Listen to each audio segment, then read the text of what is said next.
سورج زمین پہ زندگی کا حتمی ذریعہ، دھوپ بقا اور زندگی کے لیے اہم ترین حیاتیاتی ضرورت ہے۔ ہمارا وجود اسی کا مرہون منت ہے۔ اگر سورج نہ ہوتا تو نہ زمین ہوتی، نہ کرہ ارض یعنی زمین پہ زندگی، اور نہ بنی نوع انسان۔ کرہ ارض پہ انتہائی ابتدائی زندگی کی مختلف شکلوں نے بقا کے لیے دھوپ کو خام مال کی حیثیت سے استعمال کیا۔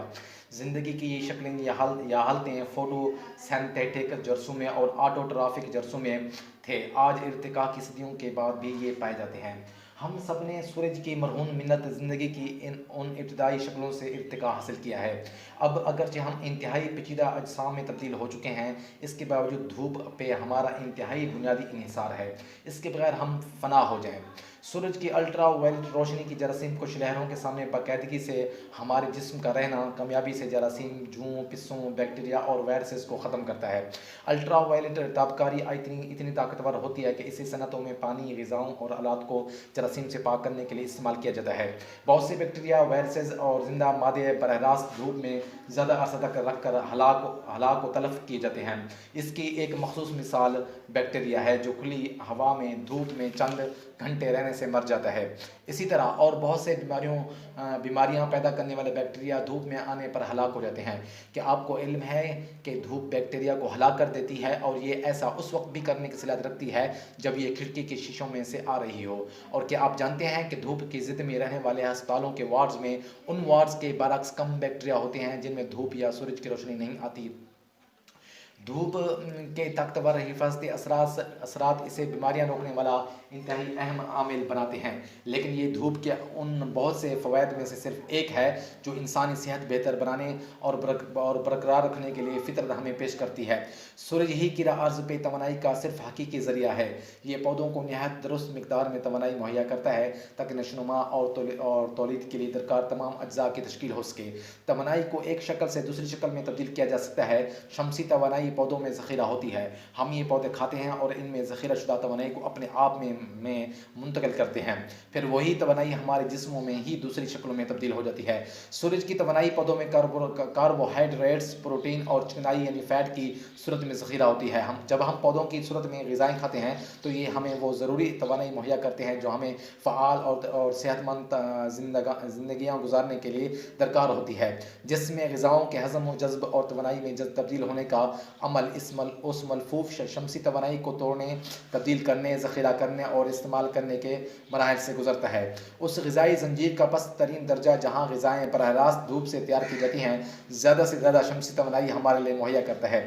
دوسرے الفاظ میں پودے جو غذائی زنجیر کی بنیاد میں ہیں وہ شمسی توانائی سے زیادہ لبریز ہیں۔ اس کے برعکس جو غذائی زنجیر میں سب سے اونچے درجہ میں غذائیں پائی جاتی ہیں، ان میں سورج کی توانائی کم پائی جاتی ہے یا بالکل نہیں پائی جاتی۔ ایسی غذائیں جو ہمارے جسموں کے لیے اگر نقصان دہ نہیں ہوتی تو خاص طور پر بیکار ہوتی ہیں۔ ان غذاؤں میں وہ پروڈکٹس شامل ہیں جو مردہ جانوروں سے تیار کی جاتی ہیں، علاوہ ازیں مچھلی، جنک فوڈز اور مائکروویو فوڈز، منجمد غذائیں، جنیاتی اعتبار سے تبدیل شدہ غذائیں اور دیگر پروسیس شدہ غذائیں شامل ہیں۔ لکڑی، ایندھن اور معدنیات بھی شمسی توانائی کی مختلف شکلیں ہیں۔ یہ شمسی توانائی کے پاور ہاؤسز ہیں۔ شمسی توانائی دیگر ناقابل تجدید ذرائع کے برعکس لامحدود ہے۔ توانائی کی جو مقدار سورج ہمارے سیارے کی طرف بھیجتا ہے وہ 35,000 گنا اس توانائی سے زیادہ ہے جو ہم آج کل پیدا اور استعمال کر رہے ہیں۔ در حقیقت اس توانائی کا کچھ حصہ واپس خلا کی طرف واپس منعکس ہو جاتا ہے، لیکن بیشتر مقدار زمین کا ماحول اور دیگر عناصر جذب کر لیتے ہیں۔ یہ توانائی آسانی سے مخصوص مقاصد کے لیے استعمال ہو سکتی ہے۔ ہمارے اپنے جسم بھی شمسی توانائی استعمال کرتے ہیں۔ عام مادہ منجمد روشنی ہے۔ ہمارے جسمانی خلیے بھی سورج کی توانائی کے بنڈلز ہیں۔ اپنی خلیوں کو ہم جو گلوکوز اور آکسیجن مہیا کرتے ہیں یہ بھی سورج کی پروڈکٹس ہیں۔ سورج کی توانائی سے لبریز گلوکوز اور آکسیجن کے مالیکولز کے بغیر نہ تو ہم کچھ سوچ سکتے ہیں نہ کوئی خیال تصور میں لا سکتے ہیں۔ ہوا جو سورج سے گرم ہوتی ہے، سمندر کے اوپر سے گزرتے ہوئے ان کے پانی کی کچھ مقدار جذب کرنے کے قابل ہو جاتی ہے۔ جب یہ رطوبت سے بھری ہوا خشکی سے اوپر کو حرکت کرتی ہے اور بلند فضاؤں میں جمع ہو جاتی ہے تو ٹھنڈی ہونے لگتی ہے اور جذب کیے ہوئے پانی کی کچھ مقدار خارج کر دیتی ہے۔ یہ پانی بارش کی صورت یا برف کی شکل میں زمین پر گرتا ہے، ندیوں اور دریاؤں کے ذریعے زمین کو سیراب کرتا اور نباتات کو رویدگی دیتا ہے۔ زمین کی گردش، چاند کی پوزیشن اور اپنی داخلی گردش سرگرمیوں یعنی سورج کے متحرک دھبوں کے اعتبار سے سورج زمین کی تمام تر آب و ہوا اور موسمی تبدیلیوں کی چھوٹی چھوٹی جزیات تک بشمول درجہ حرارت، بارش کی مقدار، بادلوں کی ترتیب، خشک سالی کے دورانیے کو کنٹرول کرتا ہے۔ کرہ ارض صرف انسانوں کا گھر یا مسکن نہیں، سورج کو کرہ ارض پہ دیگر انواع کی نشوونما کی بھی اعانت کرنا ہوتی ہے، جن میں پودے، حیوان، حشرات، خاص طور پر خردبینی اجسام یا جراثیم، جن کے بغیر اس سیارے پر زندگی ممکن نہیں۔ ریاضیاتی پیچیدگی جو کسی تنظیم کے پیچھے ایک لامحدود تنوع کی طرح کھڑی اور سیاراتی زندگی کی طرح گنجلک ہوتی ہے، اور اربوں خربوں سپر کمپیوٹروں سے بھی نہیں ماپی سمجھی جا سکتی، لیکن سورج کوئی غلطی کیے بغیر تخمینہ لگا لیتا ہے کہ ہر نو کو چاہیے وہ چیونٹی ہو یا کوئی درخت ہو یا پھر انسان، اسے اپنے ارتقائی مقاصد اور حیاتیاتی گردش پوری کرنے کے لیے کتنی توانائی درکار ہوتی ہے۔ اس لیے حیرت کی کوئی بات نہیں کہ ہمارے اجداد سورج کی پرستش کرتے رہے ہیں۔ ساری دنیا کے لوگ، مختلف تہذیبوں اور ثقافتوں سے تعلق رکھنے والے لوگ جداگانہ طور پر سورج کی پرستش کرتے آ رہے ہیں۔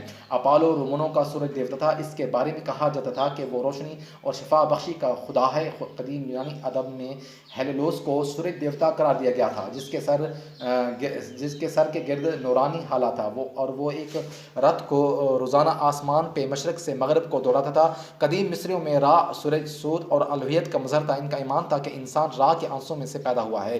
چینیوں کا ایمان تھا کہ سورج 10 کی تعداد میں ہے اور باری باری طلوع ہوتے ہیں۔ ہندو لوگ یوگا کے مخصوص آسن اختیار کر کے سورج کو سلام کرتے اور منتر پڑھتے تھے۔ اس ورزش کو سوریہ نمسکار کہتے ہیں، اور آج بھی بہت سے لوگ یہ ورزش کرتے ہیں۔ سورج سے پیدا ہونے والی برقی مقناطیسی لہریں مختلف امواج طول میں آتی ہیں جو ان کے مخصوص طرز عمل اور ذمہ داری کا تعین کرتی ہیں۔ ان کی رینج نینو میٹر کائناتی شعاعوں سے لے کر کلومیٹر برقی لہروں کے لیے ہے۔ ایک نینو میٹر 1 میٹر کا اربواں حصہ ہوتا ہے۔ سورج سے آنے والی لہروں میں cosmic raise, گیما raise, x raise, مختلف اقسام کی الٹرا وائلٹ ریز، مرئی روشنی کا طیف جو 7 رنگوں کو ریز پر مشتمل ہوتا ہے، پھر short wave, infrared, red waves اور الیکٹرک ویوز ہیں۔ توانائی کی ان زیادہ تر لہروں کو زمین کے گرد فضائی کرہ کے مختلف تہوں میں جذب کر کے مختلف مقاصد کے لیے استعمال کیا جاتا ہے۔ ان کا ایک مختصر سا حصہ برقی مقناطیسی طیف زمین کی سطح پر پہنچتا ہے۔ انسانی آنکھ البتہ اس طیف کا صرف 1% دیکھ سکتی ہے، اگرچہ ہم الٹرا وائلٹ اور انفراریڈ لہروں کو نہیں دیکھ سکتے۔ انسانی آنکھ میں یہ صلاحیت ہی نہیں، لیکن وہ ہم پر بہت گہرا اور شدید اثر ڈال سکتی ہیں۔ الٹرا وائلٹ روشنی کے بارے میں ثابت ہو چکا ہے کہ متعدد مختلف لہروں میں سے یہ حیاتیاتی اعتبار سے بہت زیادہ فعال ہوتی ہے۔ کرہ ارض کی پوزیشن اور موسموں پہ انحصار، الٹرا وائلٹ شعاعیں اور دیگر تمام روشنیوں کے حصے شدت میں ایک جیسے نہیں ہوتے۔ یہ صورتحال زندگی کی تمام حالتوں کو اجازت دیتی ہے کہ اس تبدیلی کے مسلسل چکروں میں سے گزریں اور جو نشوونما اور تجدید کے لیے ضروری ہوتے ہیں۔